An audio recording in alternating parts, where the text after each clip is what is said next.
Everyone, welcome back to my channel. Students, आज हम लोग डिफरेंशिएशन देखने वाले हैं, difference between industry and commerce.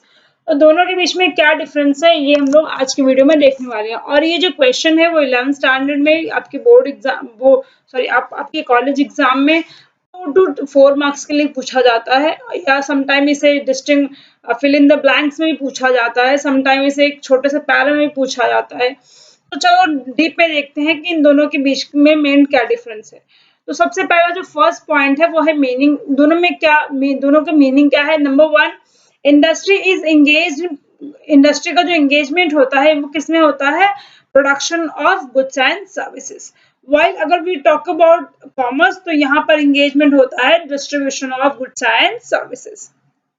ठीक है, यानी कि इंडस्ट्री जो है वो गुड्स एंड सर्विसेज बनाती है और कॉमर्स जो है वो डिस्ट्रीब्यूशन करता है गुड्स एंड सर्विसेज का। लोकेशन की बात करें तो ये जो इंडस्ट्री का जो लोकेशन होता है वो फैक्ट्री होता है, आइदर वर्कशॉप होता है।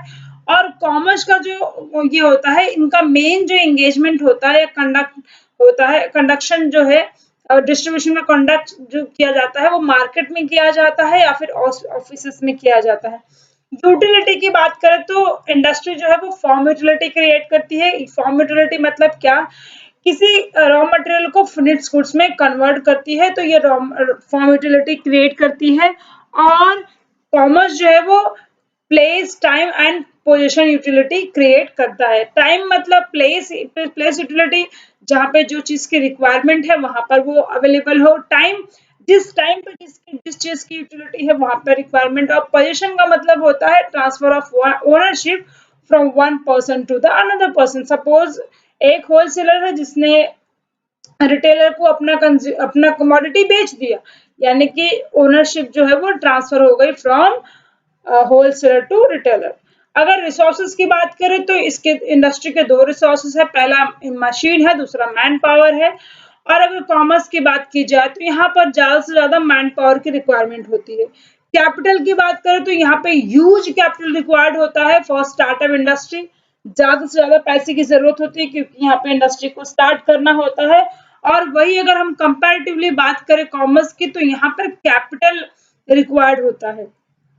अगर आज के टाइम की बात करें तो आपके पास मोबाइल फोन है, आप घर बैठे बैठे कमोडिटीज को बेच सकते हैं, ठीक है, डिस्ट्रीब्यूशन कर सकते हैं। नेक्स्ट आता है इंटरडिपेंडेंस। तो इंडस्ट्री जो है वो मीनिंगलेस है कॉमर्स के बिना, क्योंकि एक प्रोड्यूसर गुड्स बनाते ही जाएगा, इंडस्ट्री में गुड्स बनते जाएंगे, उसका जब तक डिस्ट्रीब्यूशन नहीं होगा तब तक उसका कोई मीनिंग नहीं है। लेकिन अगर कॉमर्स की बात करें तो commercial activities can not be started without the production of goods and services. जब तक उसे गुड्स एंड सर्विसेज नहीं मिलेगा तब तक उसका आगे का कोई भी काम स्टार्ट होगा नहीं, यानी कि डिस्ट्रीब्यूशन नहीं स्टार्ट होगा। तो they are both depend on each other. तो कंडक्ट बाय इंडस्ट्री में प्रोड्यूसर और मैन्युफैक्चरर से कंडक्ट होता है। और अगर कॉमर्स की बात करें तो यहाँ पे ट्रेडर्स होते हैं, मर्केंटाइल्स एजेंट्स होते हैं जो गुड्स को पहुंचाते हैं लोगों तक। स्टेटस की बात करें तो यहाँ पे प्राइमरी इंपॉर्टेंस होता है और कॉमर्स में सेकेंडरी इंपॉर्टेंस होता है। और अगर क्लासिफिकेशन की बात करें तो इंडस्ट्री में प्राइमरी, सेकेंडरी, टर्शरी का होता है। और अगर हम कॉमर्स की बात करें तो यहाँ पे ट्रेड और ऑक्सिलरीज टू ट्रेड होता है। मार्केट फोर्स की बात करें तो मार्केट फोर्स में नंबर 1 देखा जाता है, यहाँ पे सप्लाई साइड ज्यादा होता है। Supply side in the sense कि मार्केट में सप्लाई होना मेन इंपॉर्टेंट, यानी कि मार्केट के में जो सप्लाई फोर्स है उसको मेन इंपॉर्टेंट कंप्लीट करना होता है।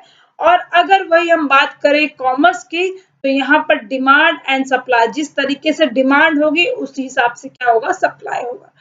अगर इंडस्ट्री की बात करें तो उन्हें क्या होता है कि कमोडिटीज को बनाकर सप्लाई करना होता है। लेकिन अगर कॉमर्स की बात करें तो यहाँ पे डिमांड को देखते हुए सप्लाई को कंप्लीट किया जाता है। तो बेसिकली ये था हमारा इंडस्ट्री और कॉमर्स के बीच का डिफरेंस। मिलते हैं अगले वीडियो में कुछ नए डिस्टिंग्विश के साथ। तब तक के लिए take care all of you and keep your study ahead.